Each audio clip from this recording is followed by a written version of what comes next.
നമ്മൾ ഇന്ന് സംസാരിക്കാൻ പോകുന്നത് പ്രമേഹ രോഗികൾ അറിഞ്ഞിരിക്കേണ്ട ഗ്ലൈസമിക് ഇൻഡെക്സ് എന്നൊരു ഘടകമുണ്ട്, അതിനെ പറ്റിയിട്ടാണ്. എന്താണ് ഗ്ലൈസമിക് ഇൻഡെക്സ്? നമ്മൾ കഴിക്കുന്ന ഭക്ഷണത്തിന്റെ ഗ്ലൈസമിക് ഇൻഡെക്സ് അനുസരിച്ച് നമ്മുടെ ബോഡിയിൽ പല മാറ്റങ്ങളും ഉണ്ടാകുന്നു. പ്രമേഹ രോഗികൾ മാത്രമല്ല, ഹെൽത്തി ഡയറ്റ് നോക്കുന്ന ഒരാൾക്കും ഗ്ലൈസമിക് ഇൻഡെക്സ് എന്താണെന്ന് അറിഞ്ഞിരിക്കണം. കാർബോഹൈഡ്രേറ്റ്സിൽ നിന്നും പെട്ടെന്നുള്ള ബ്ലഡിലെ ഗ്ലൂക്കോസ് ലെവലിനെ കൂടുന്നതിനെയാണ് ഗ്ലൈസമിക് ഇൻഡെക്സ് എന്ന് പറയുന്നത്. എന്ന് വെച്ചാൽ നമ്മൾ എന്ത് ഭക്ഷണം കഴിച്ചാലും അതിലെ കാർബോഹൈഡ്രേറ്റ്സ് ഗ്ലൂക്കോസ് മോളിക്യൂൾസ് ആവുകയും അത് നമ്മുടെ ബ്ലഡിലെ പഞ്ചസാരയുടെ അളവ് വർദ്ധിപ്പിക്കുകയും ചെയ്യുന്നു. 0 മുതൽ 100 വരെയാണ് ഗ്ലൈസമിക് ഇൻഡെക്സ് അസ്യൂം ചെയ്യുന്നത്. ലോ GA അല്ലെങ്കിൽ ലോ ഗ്ലൈസമിക് ഇൻഡെക്സ് എന്നറിയപ്പെടുന്നത് 0 മുതൽ 50 വരെയുള്ള ഭക്ഷണ പദാർത്ഥങ്ങളെയാണ്. പ്രമേഹ രോഗികൾ എപ്പോഴും ലോ ഗ്ലൈസമിക് ഇൻഡെക്സ് ആയിട്ടുള്ള ഭക്ഷണ പദാർത്ഥങ്ങൾ സെലക്ട് ചെയ്യാൻ ശ്രദ്ധിക്കുക.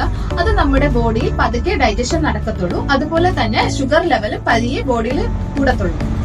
ഗ്ലൈസമിക് ഇൻഡെക്സ് കുറഞ്ഞ ഫുഡിന്റെ ലിസ്റ്റ് താഴെ ഡിസ്ക്രിപ്ഷനിൽ കൊടുത്തിട്ടുണ്ട്, ചെക്ക് ചെയ്ത് നോക്കാം. ഗ്ലൈസമിക് ഇൻഡെക്സ് പോലെ തന്നെ ശ്രദ്ധിക്കേണ്ട മറ്റൊന്നാണ് ഗ്ലൈസമിക് ലോഡ്. അതിനെപ്പറ്റി നമുക്ക് മറ്റൊരു വീഡിയോയിൽ സംസാരിക്കാം. This is Arunima signing off from ഡയാമറി.